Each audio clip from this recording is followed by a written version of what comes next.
To encounter a person who doesn't show their emotions is to stand before a magnificent, impenetrable fortress. The walls are high, the moat is deep, and the drawbridge is permanently raised.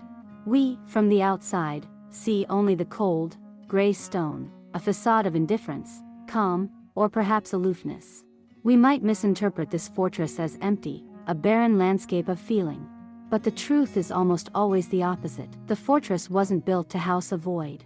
It was constructed to protect a treasure trove of feeling so vast, so deep, and so potent that its sheer force threatens to overwhelm the inhabitant. The stillness is not an absence of storm, but the profound quiet at the eye of one.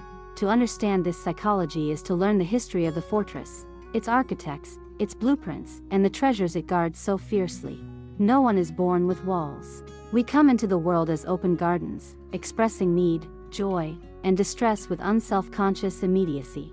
The fortress is built, brick by painful brick, through experience. For some, the foundation is laid in childhood.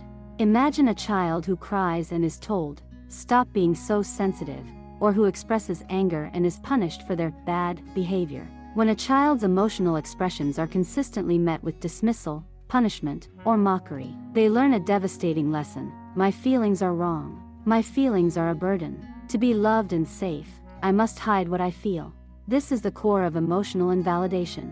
In more extreme cases, in households with addiction, mental illness, or constant volatility, the child becomes a parentified caretaker.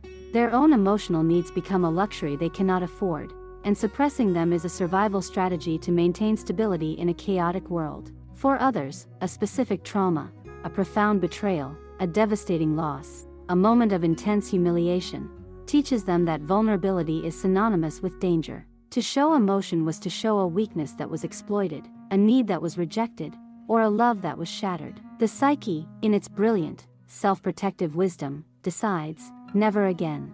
The walls go up not out of coldness, but out of a desperate need for safety. The emotional world inside is not gone. Is a war zone now under quarantine. Culture is a powerful architect. Many societies, often through unspoken rules, dictate which emotions are acceptable and for whom. The stoic, unflappable male, the serene, uncomplaining woman, the professional who never shows weakness, these are archetypes reinforced by our environments. In some cultures, collective harmony is valued above individual expression, making emotional display seem selfish or disruptive. The individual internalizes these codes, building walls that are, in part, a performance of a socially approved identity. The external appearance is one of flatness, but the internal mechanism is a complex and often exhausting system of vigilance and control. The hypervigilant gatekeeper. This is the cognitive process constantly scanning the environment for threats. Is this situation safe? Will this comment trigger me? How is this person likely to react? This gatekeeper is always on duty, assessing risk and preemptively shutting down any emotional response that might breach the walls. The cognitive reframer. Emotions are often processed intellectually rather than experientially. Instead of feeling sadness, they analyze the reasons for the sadness. Instead of sitting with anger, they deconstruct the unfairness of the situation. This intellectualization creates a safe buffer between the raw feeling and the conscious self.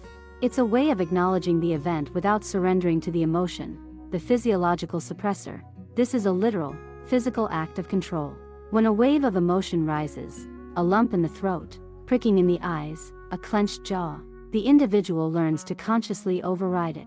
They regulate their breathing, tense their muscles to stop trembling, and force a neutral expression. Over time, this becomes an automatic, deeply ingrained physical habit. The treasures and the traps, the profound consequences. Living within this fortress has profound consequences, a mixture of perceived strengths and hidden, debilitating costs. Unshakable composure. In crises, they are often the pillars. While others are swept away by panic or grief, they remain operational, making clear-headed decisions. This can make them exceptional leaders in high-stakes environments. Profound perceptiveness. Having turned their gaze outward for so long, many become master observers of human nature. They notice micro-expressions, shifts in tone, and unspoken dynamics that others miss. They are often excellent listeners. Precisely because their own emotional output is minimal. Deep loyalty and dependability. For the few granted entry into the inner courtyard, the loyalty is fierce and unwavering. unshakable composure. In crises, they are often the pillars. While others are swept away by panic or grief, they remain operational, making clear-headed decisions. This can make them exceptional leaders in high-stakes environments. Profound perceptiveness. Having turned their gaze outward for so long, many become master observers of human nature. They notice micro-expressions, shifts in tone, and unspoken dynamics that others miss. They are often excellent listeners. Precisely because their own emotional output is minimal, deep loyalty and dependability. For the few granted entry into the inner courtyard, the loyalty is fierce and unwavering. Their relationships are not built on fleeting emotional displays but on a foundation of chosen, demonstrated commitment. The internal avalanche. Suppressed emotion does not evaporate, it accumulates. A lifetime of unshed tears, unvoiced angers, and uncelebrated joys creates a pressurized reservoir inside the fortress. This can manifest as sudden, inexplicable outbursts that seem disproportionate to the triggering event, the famous tip of the iceberg phenomenon. More often, it turns inward, leading to chronic anxiety, depression, or somatic symptoms like migraines, digestive issues, and autoimmune disorders. The body keeps the score, even when the mind refuses to. The loneliness of the guardian. The primary cost is a deep, existential loneliness. To be truly known is to be seen in your vulnerability. When you hide your emotional core, you prevent others from knowing you. They may respect you, rely on you, or even love an idea of you, but they cannot connect with the authentic, feeling you. This can create a painful chasm between the self and the world, stunted emotional intelligence. While they may be brilliant at controlling emotions, the loneliness of the guardian. The primary cost is a deep, existential loneliness. To be truly known is to be seen in your vulnerability. When you hide your emotional core, you prevent others from knowing you. They may respect you, rely on you, or even love an idea of you, but they cannot connect with the authentic, feeling you. This can create a painful chasm between the self and the world, stunted emotional intelligence. While they may be brilliant at controlling emotions, they can be poor at understanding and navigating them, both in themselves and others. Their own feelings can become a foreign, terrifying language. Furthermore, their lack of emotional expression can be a blind spot in understanding its impact, making them seem cold, uncaring, or dismissive to those who wear their hearts on their sleeves. The paradox of intimacy. Intimacy requires a mutual exchange of vulnerability. A relationship with a deeply reserved person can feel profoundly one-sided. Partners and friends can feel shut out, untrusted, and burdened by the weight of their own emotional expression, which is never fully reciprocated. This often leads to relationship fractures, which only serve to reinforce the individual's belief that vulnerability leads to pain. For those who live in the fortress and for those who love them, the goal is not to demolish the walls entirely.